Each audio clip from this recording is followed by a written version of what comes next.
그리고 오늘 본문에서 나병 환자, 문둥병 걸린 사람, 나병 환자가 나옵니다. 한센병이라고 하는. 이 참 그 얼굴이라든지 이 모습이 완전히 형편없이 그렇게 됩니다.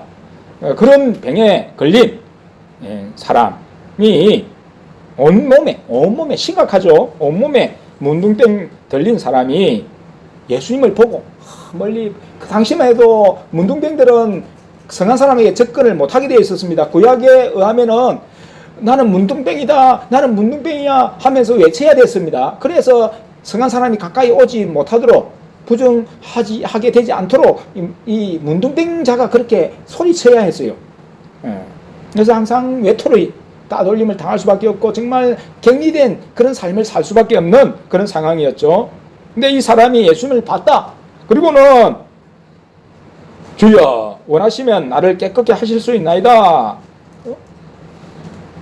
그렇게 간절히 그렇게 소리했죠. 소리한 거죠. 원하시면 주님 부르면서 이 주님에 대한, 예수님에 대한 소문을 듣고 예수님이시라면은, 예수님이 원하신다면, 예수님의 뜻이라면은 고쳐주실 수 있는 줄 믿습니다. 고쳐주십시오. 그렇게 간구를 했습니다. 그렇게 했을 때 예수님께서 저희에게 손을 내밀어, 보통 사람은 손을 내밀 수가 없죠. 전염이 될 수 있으니까, 전염되니까. 근데 예수님은 손을 내밀어 저에게 됐다. 저에게 대신 예수님의 긍휼, 그죠? 예수님이 한 영혼에 대해서 문둥병, 우리 인간은 그렇지 않습니까? 문둥병 걸렸다. 전시하고 멸시하고 경멸하고 사회적으로 격리시켜버리고 왕따시키고 뭐 조그마한 장애가 있어도 사실은 놀리고 그렇게 하는 게 세상이지 않습니까? 조금 자기와 달리 생겼다고 해도. 근데 예수님은 그에게 다가가셔서 손을 대셨다. 손을 대시면서, 안 대실 수도 있습니다. 안 대시면서 말씀만 해도 베드로에게 말씀하셨듯이 저 깊은 데로 가서 검을 던져라만 해도 되는 일인데, 예수님께서 긍휼히 여기시고 불쌍히 여기시고 사랑으로 그렇게 간구하는 영혼, 어떻게 보면 인간이 생각할 때는 천벌을 받았는, 그죠? 하나님도 버린 자라고 생각할 수 있지만은 하나님의 영광을 위해서 정이 들게 하시고 자기가 형편없는 존재인 것을 깨닫게 하시고 그렇게 하셔서 예수님이 영광을 드러내시고자 그래서 하시는 일이죠. 그래서 깨끗함을 받으라. 내가 원하는, 예수님이 원하시는 건 깨끗함입니다. 사실 정결함이죠. 그래서 깨끗함을 받으라 하시니까 문둥병이 씻은 듯이 문둥병이 떠났다. 문둥병이라는 자체가 떠났다. 이런 놀라운, 지금까지 아무도 고칠 수 없고 희망도 없고 소망도 없었던 그런 나병 환자가 예수님의 말씀과 손대심과 말씀으로 인해서 엄청난 그 고통에서 해방이 되었다. 질병의 고통, 사람들이 주는 그런 어떤 멸시, 그리고 인생이 끝났잖아요. 소망이 없잖아요. 천대를 받잖아요. 짐승과 같은 취급을 당하잖아요. 개만도 못한 취급을 당하잖아요. 개는 그래도 사람들이 거두어주고 먹이라도 주지. 이 나병에 걸린 사람 누가 돌봐 주기라도 합니까? 죽든지 말든지. 그럼에도 불구하고 예수님은 긍휼을 베푸셔서 완전히 새 사람으로 만드셨다. 건강한 사람으로 되게 하셨다는 거죠. 이걸 누가 해줍니까? 이걸 누가 할 수 있습니까? 예수님이 하나님이 아니시냐 말이죠. 하나님이 아니시면 이런 일을 할 수 있느냐 말이죠. 예수님은 어부도 아니시고 의사도 아니신데도 불구하고 모든 것을 행하실 수 있는 분이심을 드러내시는 겁니다. 예수께서 저를 경계하시되 아무에게도 이르지 말고 가서 제사장에게 내 몸을 보이고 또 내 깨끗게 됨을 인하여 모세의 맹한 대로 예물을 드려 저희에게 증거하라. 그러니까 그 문둥병이 나았으면은 제사장에게 가서 보여야 되는 거죠. 보여야 되는 겁니다. 예수님께서 그 과정을 거치라 그렇게 하시고 하나님께 예물 드리라 그렇게 말씀하고 있습니다. 그리고 예수님은 이 소문으로, 완전 소문, 이 소문 대단하겠죠. 병자, 문둥병자가 고침을 받았다. 예수님이 문둥병자도 고치신다 할 때에 그 병 들린 자가 얼마나 많겠습니까? 많은 병자들이 그 소문을 듣고 다 믿음을 가지고 예수님께로 몰려오지 않겠습니까?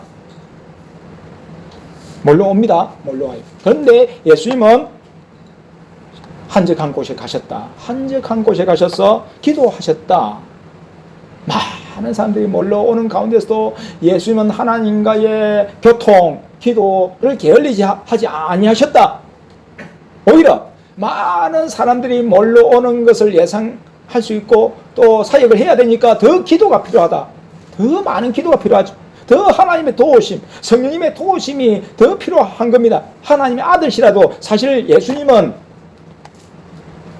스스로 하시는 게 아니잖아요. 예수님 스스로가 지금 능력을 가지신 게 아니에요. 다 버리고 오셨기 때문에.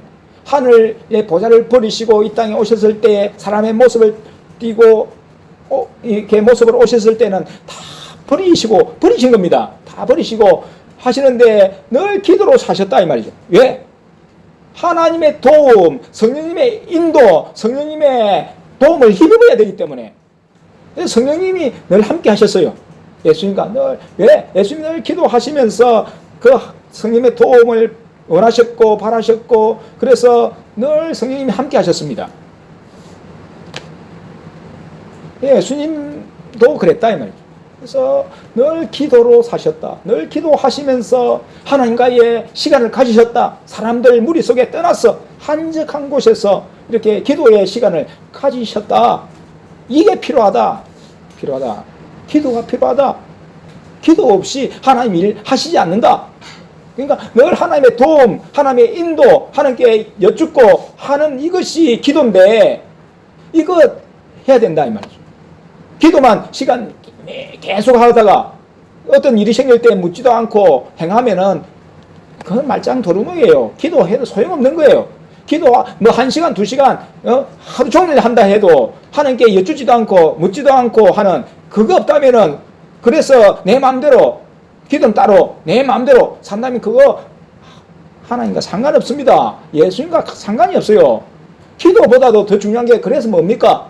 이 실상에서 늘 묻고 여쭙고 하는 그게 기도입니다. 예수님의 인도 받는 게 그게 기도의 가장 1차적인 그 기도의 그 행위잖아요. 기도의 첫 단추라 할 수도 있죠. 예수님께 여쭙고 예수님의 인도 받는 거 그게 기도야지. 내 생각만 말하고 내 하고 싶은 것만 아뢰고 하나님의 말씀은 안 듣고 하나님이 뭘 말씀하시든지 그거는 내가 관계없이나요? 내 만족만 위해서 그렇게 한다면 그게 참된 신앙입니까? 그게 하나님을 믿는 겁니까? 하나님을 높여드리는 겁니까? 아니잖아요. 예수님도 늘 기도하셨다. 늘 성령님의 인도를 구하셨다. 그래서 임의로 하시지 않았다. 임의로 안 하셨다고 말씀하고 있습니다. 요한복음에 보면은 스스로 결정하고 스스로 한 게 아니라고 하셨습니다. 하나님께 받아서 말씀하셨다고 그랬고 하나님이 하라고 하시는 걸 하신다고 했습니다.